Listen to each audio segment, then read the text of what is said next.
जय श्री कृष्ण। ईश्वर की महिमा का ज्ञान स्वयं ईश्वर को ही होता है, क्योंकि किसी भी इंसान के पास ऐसे वो शब्द नहीं है जिन शब्दों से वो ईश्वर की महिमा का बखान कर सकें। वो शब्द ही नहीं जो ईश्वर के गुणों के बारे में, ईश्वर के ज्ञान के बारे में सब कुछ बता सके। इसलिए जो कहता है ना कि ईश्वर के ये गुण हैं, वो मनुष्य भी आधी अधूरी बात ही कह रहा है। जिसको कोई नहीं जान सके पूरी तरह से वही ईश्वर है। श्री कृष्ण की लीला देखो। बचपन में माखन चुरा के खाने वाला एक ग्वाला महाभारत का युद्ध जिता देता है। ऐसा ज्ञान दे देते हैं श्री कृष्ण जिसे लोग भागवत गीता के नाम से जानते हैं। इस वीडियो में हम प्रभु श्री कृष्ण से वो 21 बातें सीखेंगे जिनसे हमारी जिंदगी पूरी तरह यानी कि 180 डिग्री बदल सकती है। हम बेहतर डिसीजन ले पाएंगे, बेहतर मेहनत कर पाएंगे, बेहतर हमारे रिजल्ट्स होंगे, अपने मन को शांत रख पाएंगे, ओवर थिंकिंग और नेगेटिव थिंकिंग को दूर रख पाएंगे, विद्यार्थी एग्जाम में टॉप कर पाएंगे और बिजनेसमैन अपने बिजनेस में पैसा कमा पाएंगे। हर वो इंसान अपना लक्ष्य ढूंढ लेगा और अपने लक्ष्य को पा लेगा। उसका जीवन सफल हो जाएगा अगर जिसने भी भगवान श्री कृष्ण से ये 21 बातें सीख ली, क्योंकि ये वही श्री कृष्ण की लीला है, उनका ज्ञान है, जिन्होंने अर्जुन जैसे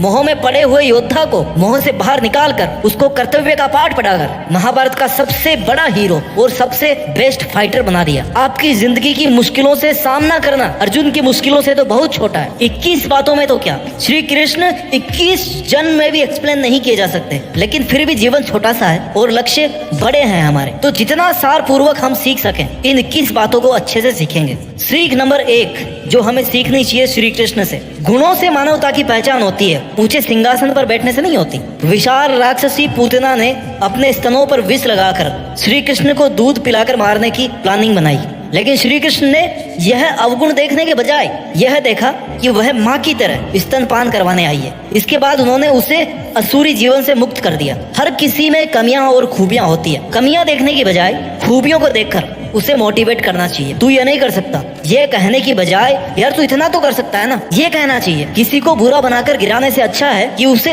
अच्छाई बताकर, उसे अच्छा बनाकर उठाया जाए। और अगर हम ऐसा करेंगे ना तो हमारे समाज से बुराइयां खत्म हो सकती है। सीख नंबर 2 जो हमें भगवान श्री कृष्ण से सीखने को मिलती है, संयम से अपना काम करते रहो।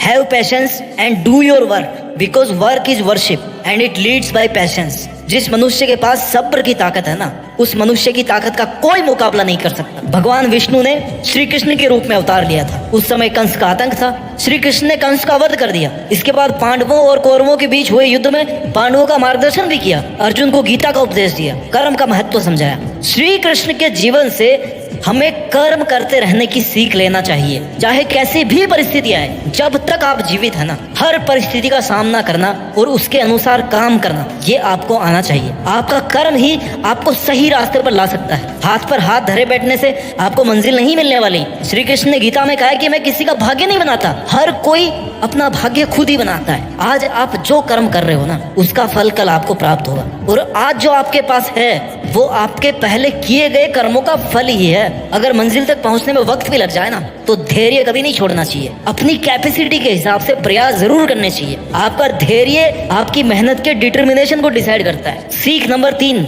जो हमें भगवान से सीखनी चाहिए कि हमेशा खुद को शांत रखें। श्री कृष्ण की बुआ के पुत्र शिशुपाल ने उनका 100 बार अपमान किया, 100 टाइम्स, लेकिन वचन दे रखा था कि बुआ 100 गलतियां माफ कर दूंगा शिशुपाल की। शिशुपाल लिमिट क्रॉस कर गए और फिर भगवान को अपने एक्शन में आना पड़ा। 100 बार सहन किया, कितना शांत रखा बताओ। दुर्योधन के किए गए अपमान को भी वो पी गए। वचन हमेशा निभाना चाहिए, खुद को शांत रखना चाहिए। अपमान का या ऐसी किसी भी बात का जो आपके किसी काम की नहीं, उसका जवाब देकर आपको अपना कीमती समय बर्बाद नहीं करना चाहिए। जब तक आपका काम, आपका टारगेट कंप्लीट नहीं हो जाता, तब तक आपको शांत रहकर लोगों की बातों में ना आकर अपना काम करते रहना चाहिए। कई बार लोग क्रोध में आकर के आपका अपमान कर जाते हैं, लेकिन शांत रहो। हर बात का रिप्लाई करना, तुरंत रिएक्ट करना ये जरूरी नहीं है। समय आने पर आपके रिजल्ट से उन्हें अपने आप जवाब मिल जाएगा। नकारात्मक विचारों का आना तय है, परंतु ये आप पे डिपेंड करता है कि आप उनको कितना महत्व देते हैं। सीख नंबर 4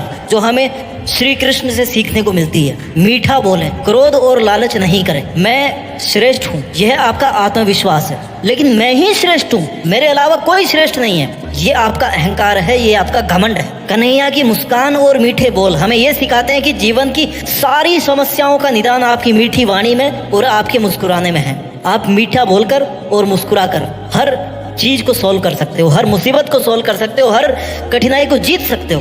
हंसते हंसते इजी वे में उसी काम को करोगे ना तो उसकी एफिशिएंसी ज्यादा होगी, आपको मजा आएगा, गुस्सा और स्ट्रेस आप कम करोगे। मीठा बोल करके ना आप दुश्मन को भी अपना बना सकते हो। क्रोध से निर्णय पर बादल छा जाते हैं, जिससे आपकी मेमोरी डिस्टर्ब होती है। मेमोरी डिस्टर्ब होती है क्या होगा?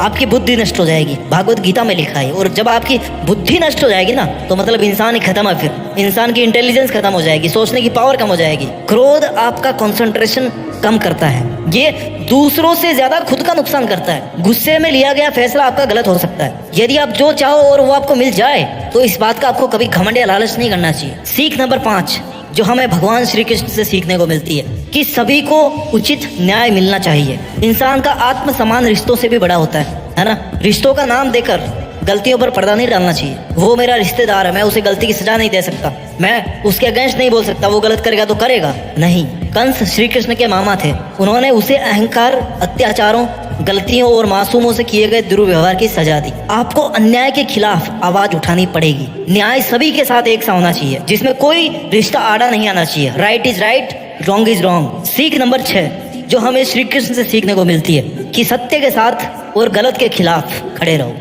सच्चाई का साथ कभी नहीं छोड़ना चाहिए, जिसका उदाहरण महाभारत का युद्ध है। राजनीति बुरी नहीं है, लेकिन अगर राजनीति करनी हो ना तो भगवान की तरह करो, श्री कृष्ण की तरह करो। श्री कृष्ण ने राजनीति की, लेकिन वे सदैव सच के साथ खड़े रहे। उन्होंने जैसे को तैसा जवाब दिया और दुष्टों के विनाश के लिए उन्होंने नियमों को आड़े नहीं आने दिया।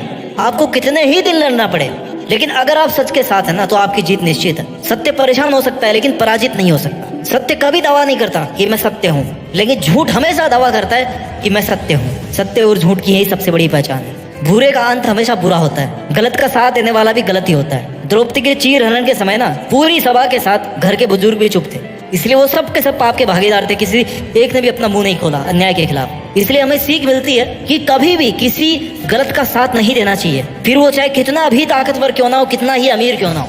सीख नंबर 7 जो हमें श्री कृष्ण से सीखने को मिलती है कर्तव्य और विनम्रता। अपने कर्तव्यों का पालन करने के लिए श्री कृष्ण गोकुल से मथुरा गए थे। विपत्ति के समय अपनों का साथ देना चाहिए, जैसे श्री कृष्ण ने गोवर्धन पर्वत को उठा करके पूरे गांव की रक्षा करी थी। अपने कर्तव्यों से पीछे नहीं हटना चाहिए। भले ही कृष्ण शानदार द्वारका के राजा और सारी सृष्टि के देवता थे, फिर भी वे विनम्र थे और हमेशा अपने बड़ों के प्रति सम्मान दिखाते थे। चाहे वे उनके माता पिता हो, शिक्षक हो या फिर प्रजा हो, वो उन्हें सुख देने के लिए हमेशा उत्सुक रहते थे। इसी वजह से वह जहाँ भी जाते थे ना श्री कृष्ण, लोग उनकी मदद के लिए हमेशा तैयार रहते थे। कृष्ण की तरह आपको भी अपने जीवन में विनम्र होना चाहिए। ये आपको ईमानदार लोगों के साथ रियल रिलेशनशिप बनाने में आपकी हेल्प करता है। सीख नंबर 8 जो हमें श्री कृष्ण से सीखने को मिलती है give your best for social service. इस समाज की भलाई के लिए, समाज के उद्धार के लिए अपना बेहतरीन प्रदर्शन करें। समाज या लोगों की रक्षा के लिए अपने कदम कभी पीछे ना करें, क्योंकि इसमें कोई बुराई नहीं है। जरासंध से होने वाले युद्ध में जब बात ब्राह्मणों की रक्षा की आई ना तो श्री कृष्ण ने युद्ध स्थल से अपनी सेनाओं और खुद को पीछे कर लिया था, जिसके कारण उनको रण छोड़ नाम भी दिया गया था। अगर आपके एक के गांव छोड़ने से पूरे गांव की भलाई हो रही ना तो आपको उस गांव को छोड़ देना चाहिए। ये सेम बात चाणक्य भी करते हैं चाणक्य नीति में। जहां बात समाज की भलाई की हो वहां खुद से पहले सबका भला सोचना होगा। Social service is the best way to find yourself. सीख नंबर 9 स्प्रेड पॉजिटिविटी। हमेशा सकारात्मकता फैलाते रहें। श्री कृष्ण कितनी ही बड़ी प्रॉब्लम में फंसे हो, वो अपनी बांसुरी की मधुर से ना खुद का और अपनी प्रजा का स्ट्रेस कम करते थे। सभी को ये फील करवाते थे कि भैया सब नॉर्मल, सब ठीक हो जाएगा। उस मधुर धुन को सुनकर ना एक पॉजिटिविटी का संचार होता था। ऐसे ही आपको अपने आसपास का माहौल बना के रखना है, जिससे आप और आपके आसपास के लोग बिना किसी तनाव के, बिना किसी बोझ के काम कर सके। इससे आपका रिजल्ट भी बढ़ेगा, उनका रिजल्ट बढ़ेगा और मेहनत ज्यादा इफेक्टिव तरीके से हो पाएगी। जैसे बोझ लेकर के उड़ा नहीं जा सकता ना, गिरने की संभावना होती है, वैसे दिमाग पर अगर स्ट्रेस का बोझ रहेगा तो कैसे कोई अपना काम ठीक कर पाएगा। इसलिए अपनी वाणी से और अपने कर्म से अपने आसपास पॉजिटिविटी बना के रखें। सीख नंबर 10 जो हमें श्री कृष्ण से सीखने को मिलती है निस्वार्थ प्रेम। श्री कृष्ण ने पृथ्वी के हर प्राणी और प्रकृति से प्रेम करना सिखाया है। उन्होंने अपनी दोनों माताओं से, अपने ग्वाले मित्रों से, अपनी गायों से, गोकुलवासियों से, प्रकृति से, सखा सुदामा से, पांडवों के रूप में अपने शिष्यों से, राजा के रूप में अपनी द्वारिका की प्रजा से, सबसे निस्वार्थ प्रेम किया है। प्रेम पूर्वक उनके लिए हर काम को बड़ी सहजता से, खुशी से करके सबका मन मोह लिया। ये कोई लीला नहीं थी, हर कोई कर सकता है ऐसा। उन्होंने कभी नहीं दिखाया कि वो एक भगवान है और उन सबसे सर्वोत्तम है। चाहते तो दिखा सकते थे ना, भगवान है, मैं तो भगवान हूँ। वो सबके साथ घुल मिलकर उनके अच्छे के लिए हमेशा काम करते रहे। आप कितने ही ताकतवर क्यों ना हो, जब तक आपके मन में प्रेम की भावना नहीं है ना, आपका मन सॉफ्ट नहीं है ना, तब तक आपको बाकी सभी खुद से कम ही लगते हैं। तब तक आप दुनिया में कभी किसी का विश्वास नहीं जीत सकते, कभी किसी का भला नहीं कर सकते। मन से मन का प्रेम होना आपको हमेशा जीतने की तरफ प्रेरित करेगा। सीख नंबर 11 जो आपको भगवान श्री कृष्ण से सीखनी चाहिए, policy adviser with better planning. ये क्वालिटी थी उनकी, ये खूबी थी उनकी। नीति और कूटनीति के ज्ञान में श्री कृष्ण से अच्छा कोई सलाहकार नहीं हो सकता। किसी भी कार्य की सफलता उसकी रूपरेखा में होती है। श्री कृष्ण कुशल रणनीतिकार थे। अश्वत्थामा और जयद्रथ का वध उनकी व्यूह रणनीति का ही परिणाम था। आपके पास किसी भी काम को करने की अगर पूरी प्लानिंग है ना, तो काम कंप्लीट होने तक आप उससे पीछे मत हटो। व्यक्ति जो चाहे बन सकता है यदि विश्वास के साथ अपने टारगेट्स पर लगातार फोकस रहे। किसी भी काम को करने से पहले आपके मन में उसकी आउटलाइन तैयार होनी चाहिए। बुरे से बुरा और अच्छे से अच्छा दोनों केस को लेकर के आपको प्लानिंग करनी चाहिए, तभी आप एक सफल प्लानर बन पाएंगे, सफल इंसान बन पाएंगे। राजनीति में जब सामने वाला शक्तिशाली हो ना, तो कूटनीति से काम लेना चाहिए, जैसा श्री कृष्ण ने लिया। Plans are nothing but planning is everything. Plan हर किसी के पास होता है, लेकिन प्लानिंग बनाना बहुत बड़ी चीज होती है। सबसे मेन होती है planning. If you want to start it, first you do the planning. सीख नंबर 12 जो हमें श्री कृष्ण से सीखने को मिलती है, साहस, सफलता और दूरदर्शिता की कला। श्री कृष्ण ने पांडवों को समझाया कि हिम्मत मत हारो, पूरी कोशिश करो। कुरुक्षेत्र के युद्ध में अर्जुन की अंतरात्मा अपने ही परिजनों, पूर्वजों और गुरुओं को मारने के विचारों से बहुत परेशान थी। धनुष को रख दिया साइड में कि भैया मैं तो नहीं लड़ूंगा, लड़ने से मना कर दिया। श्री कृष्ण ने फिर भगवत गीता का ज्ञान दिया। उन्होंने कहा कि मैं इस ब्रह्मांड का एकमात्र निर्माता हूँ। I am the only one and single creator of this universe. मैं चाहूँ तो सुदर्शन चक्र से शत्रुओं का पल भर में संहार कर सकता हूँ, लेकिन मैं आने वाली पीढ़ी को कर्म और साहस का महत्व सिखाना चाहता हूँ, और इस काम को अर्जुन तुमसे बढ़िया और कोई इंसान नहीं कर सकता। उन्होंने आगे कहा कि अपना कर्तव्य करो, परिणाम से प्रेरित मत हो कभी भी। जीत जाने तक की यात्रा का ना आनंद लो, हार जाने तक की यात्रा का भी आनंद लो, हार गए तो उसका भी आनंद लो। और अंत में उन्होंने अर्जुन को दुश्मनों से लड़ने और नष्ट करने के लिए मना लिया। और महाभारत जैसे महान युद्ध में श्री कृष्ण की गाइडेंस की वजह से पांडवों की जीत हुई, सत्य की जीत हुई, न्याय की जीत हुई। दूरदर्शिता, कौरवों के पास बहुत ज्यादा सेना थी, बहुत ताकतवर उनकी सेना मानी जाती थी, बहुत बड़ी सेना थी, महारथी थे बड़े बड़े, लेकिन क्या हुआ, पांडवों से नहीं जीत पाए। क्यों? क्योंकि श्री कृष्ण कौरवों के रण कौशल से परिचित थे। पांडवों को इसी आधार पर जीत का तरीका समझाया उन्होंने कि भैया कौरव इस चीज में माहिर है, तुम्हें ऐसे करना है। इंसान को समय देख करके चलना चाहिए, बदलते समय को समझना चाहिए। समय बदलता जरूर है, आप जैसे आज है ना वैसे कल नहीं रहेंगे, देर लगेगी मगर सही होगा। आपको कोशिश करनी है बदलाव को समझने की। दिन बुरे हैं आपके, जिंदगी बुरी नहीं है, ये वक्त भी गुजर जाएगा। सीख नंबर 13 जो हमें श्री कृष्ण से सीखने को मिलती है, बलिदान और त्याग। श्री कृष्ण ने भीम को कुरुक्षेत्र के युद्ध में भीम के पुत्र घटोत्कच को बुलाने के लिए बोला, और ऐसा उन्होंने कौरव सेना का सफाया करने के लिए नहीं, बल्कि कर्ण को एक प्राण घातक दिव्य हथियार इंद्रास्त्र का उपयोग करने के लिए मजबूर करने के लिए था, जिसका उपयोग वो केवल एक ही बार कर सकता था। और श्री कृष्ण नहीं चाहते थे कि उस हथियार का प्रयोग वो अर्जुन पर करे। उन्होंने ऐसा सुनिश्चित करने के लिए ऐसा किया कि अर्जुन युद्ध को जीतने के लिए एक इम्पोर्टेंट की है, अर्जुन का जीवित रहना जरूरी है। इसलिए एक प्रतापी योद्धा घटोत्कच की बलि देकर कृष्ण ने पांडवों की विजय सुनिश्चित करी। ये होता है बलिदान, प्राणों का बलिदान। अगर आप जीवन में सफलता पाना चाहते हैं तो जो बलिदान आपको करने पड़ेंगे वो प्राण से बड़े नहीं है, लेकिन फिर भी नहीं करते लोग, नहीं छोड़ते। मोबाइल चलाते रहेंगे, लत लगी हुई है बड़ी भयंकर तरीके से, सुबह देर तक सोते रहेंगे, नहीं छोड़ सकते, त्याग नहीं कर सकते नींद का। त्याग के बिना कोई महत्वपूर्ण प्रगति या उपलब्धि नहीं हासिल की जा सकती। यदि आप अपने कंफर्ट जोन में, अपने गौरव में, अहंकार में, समय, धन, सुरक्षा, इन सब का त्याग करने को तैयार नहीं हो ना, तो आप जिंदगी में कुछ नहीं अचीव कर पाओगे। No risk no gain. आप कभी भी अपनी सुपीरियर लेवल की सफलता हासिल नहीं कर पाओगे। सीख नंबर 14 माताओं को समान दर्जा। श्री कृष्ण को माता देवकी ने जन्म दिया और फिर माता यशोदा ने पाला, लेकिन फिर भी श्री कृष्ण ने हमेशा दोनों को बराबर रिस्पेक्ट दी, दोनों को बराबर इज्जत दी। इससे हम ये सीख सकते हैं कि आपको पालने वाला और संस्कार देने वाला, जन्म देने वाले के बराबर दर्जा रखता है। If you want to be successful in your life, you should always respect your guardians as well as your parents. आपको ये कभी नहीं भूलना चाहिए कि आपके माता पिता और आपके केयर टेकर की मेहनत से आप आज यहाँ पे हो, और इनके बिना एक बच्चे को पालने की कल्पना भी नहीं की जा सकती। आप कितने ही बड़े हो जाओ, अपने गार्जियंस की रेस्पेक्ट कभी नहीं भूलनी चाहिए। सीख नंबर 15 जो हमें भगवान श्री कृष्ण से सीखने को मिलती है, पर्यावरण से प्रेम करो। श्री कृष्ण ने गोकुल में एक ग्वाले के तौर पर बचपन बिताया अपना।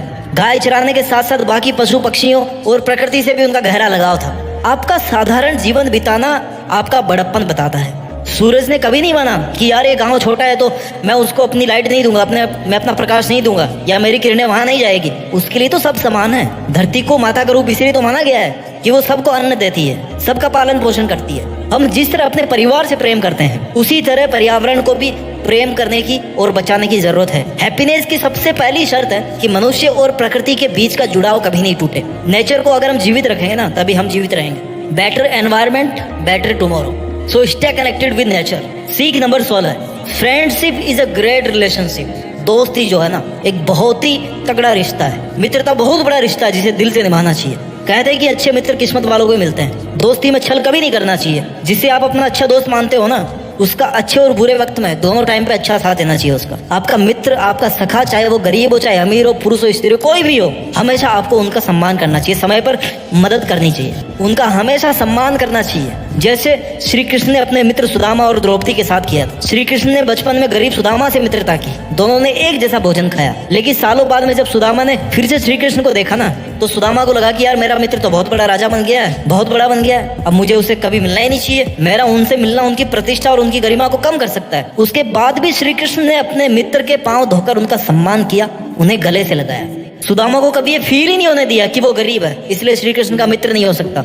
हर कोई श्री कृष्ण का मित्र हो सकता है, लेकिन दिल साफ होना चाहिए। मित्रता बहुत बड़ा रिश्ता होता है, दिल से निभाना चाहिए। सीख नंबर 17, निस्वार्थ भाव से गुरु बने। श्री कृष्ण ने एक गुरु की तरह गाइड किया था पांडवों को, जिसकी वजह से श्री कृष्ण की कूटनीति की वजह से पांडव लड़े और जीते। और अर्जुन के सारथी थे श्री कृष्ण, लेकिन जीत का श्रेय उन्होंने पांडवों को दिया।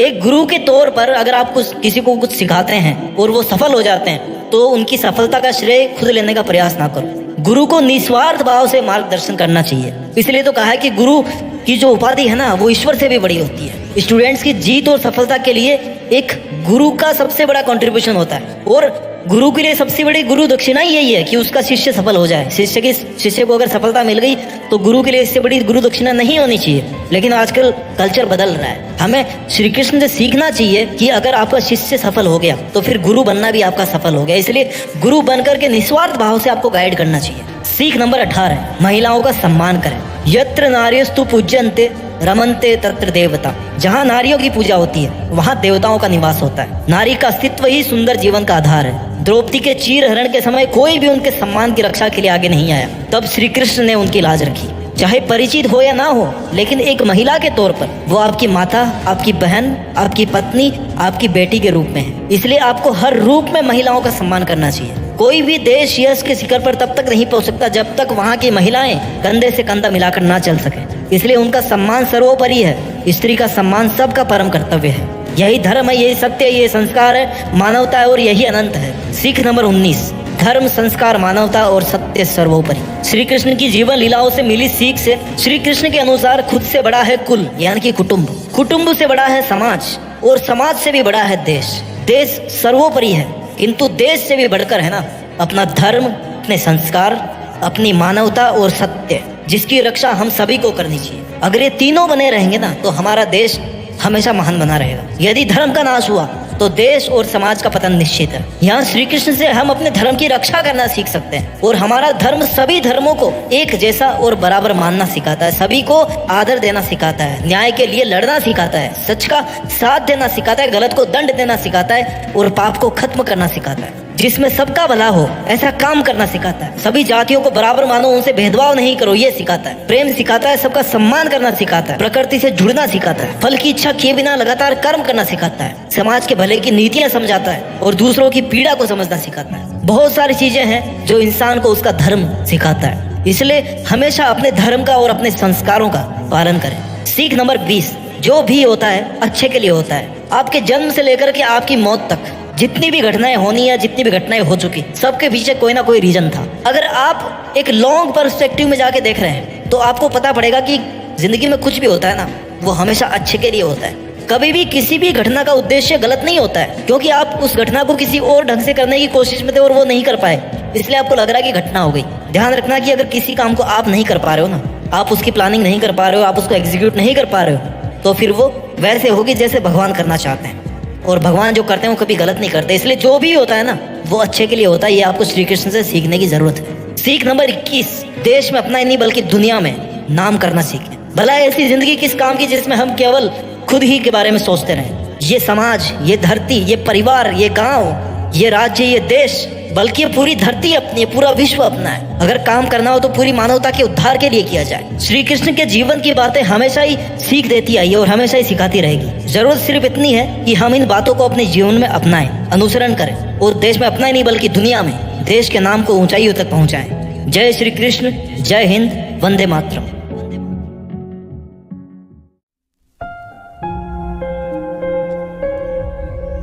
जी, it's fixed.